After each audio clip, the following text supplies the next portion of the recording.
ونصلي على رسوله الكريم أما بعد فأعوذ بالله من الشيطان الرجيم بسم الله الرحمن الرحيم الحمد لله رب العالمين الرحمن الرحيم مالك يوم الدين إياك نعبد وإياك نستعين اهدنا الصراط المستقيم صراط الذين أنعمت عليهم غير المغضوب عليهم ولا الضالين آمين. رب اشرح لي صدري ويسر لي أمري واحلل عقدة من لساني يفقهوا قولي. اللهم ألهمني رشدي وأعصمني من شرور نفسي. اللهم أرنا الحق حقا وارزقنا اتباعه وأرنا الباطل باطلا وارزقنا اجتنابه. آمین یا رب العالمین. ہم اللہ تعالیٰ کے نام سے اور اسی کی توفیق اور تائید کے بھروسے پر قرآن حکیم کے سلسلے وار ابتدا سے درس کا سلسلہ شروع کر رہے ہیں. یہ قرآن حکیم ہے، لیکن ٹیکنیکل اصطلاح میں جو کتاب اس وقت میرے سامنے ہے اسے مصحف عثمان کہا جاتا ہے رضی اللہ تعالی عنہ. اور چونکہ ہمارے ہاں جمعوں کے خطبوں میں بھی حضرت عثمان رضی اللہ تعالی عنہ کے نام کے ساتھ جامع آیات القرآن کے الفاظ آتے ہیں، اس کی وجہ سے کچھ مغالطے ہیں جو عام طور پر لوگوں کے ذہنوں میں موجود ہیں، اور اس کی بنا پر میں سمجھتا ہوں کہ قرآن حکیم سے ایک غیر شعوری طور پر سوء ظن اور بے اعتمادی کی فضا بھی ہے. عام طور پر اس کے معنی یہ سمجھے جاتے ہیں کہ قرآن مجید کو پہلی مرتبہ جمع کیا ہے حضرت عثمان رضی اللہ تعالی عنہ. یہ بات بہت بڑا مغالطہ اور بہت بڑی گمراہی کا ذریعہ ہے، اس لیے کہ اس کے معنی یہ ہوئے کہ حضور کے انتقال کے لگ بھگ 15 برس بعد قرآن مجید جمع. ظاہر بات ہے کہ چاہے ہم اپنے اعتقاد کی وجہ سے کچھ نہ کہتے ہیں، تحت الشعور میں اس کی وجہ سے ایک شبہ پیدا ہوتا ہے کہ 15 سال کیا اس صورت میں گزرے یا 12 سال اس صورت میں گزرے کہ قرآن مرتب شکل میں موجود نہ تھا. یہ اصل میں ان الفاظ ہی کا پیدا کرتا مغالطہ ہے.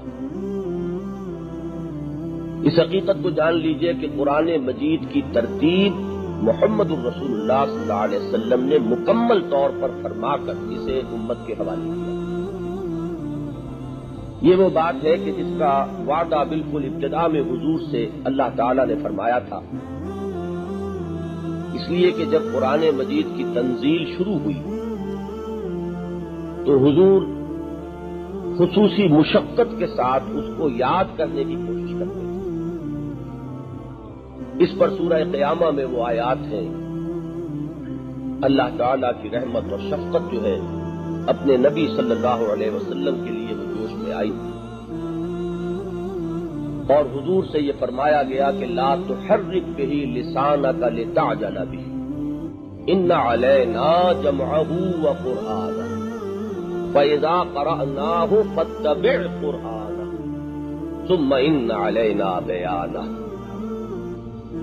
اے نبی، آپ اپنی زبان کو تیزی سے حرکت نہ دیں اس قرآن کے ساتھ. لا تحرک بہ لسانک لتعجل بہ، کہ جلدی سے اس کو یاد کر لیں. ان علینا جمعہ وقرآنہ، اس کو جمع کر کے اور پھر اس کو پڑھوا دینا یہ ہمارے لیے. گویا کہ وہ بوجھ نبی اکرم صلی اللہ علیہ وسلم سے آپ کے ذہن سے اتار دیا گیا کہ کہیں ایسا نہ ہو کہ میں اس قرآن کی کوئی آیت بھول جاؤں. اس کی ذمہ داری اللہ تعالی نے لے لی.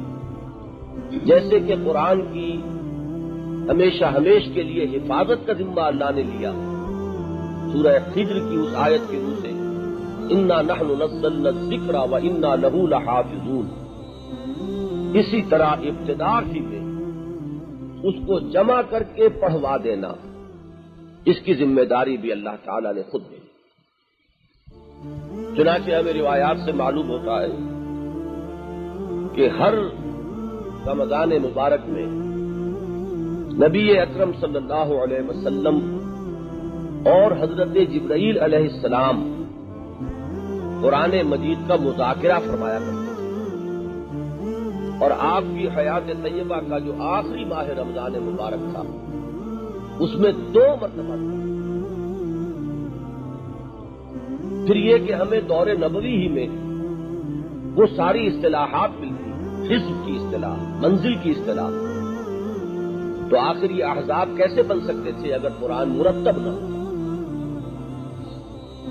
یہ جو ایک خیال ذہنوں میں پیدا ہو گیا ہے، جو اس کی اصل حقیقت ہے اس کو جان لیجیے.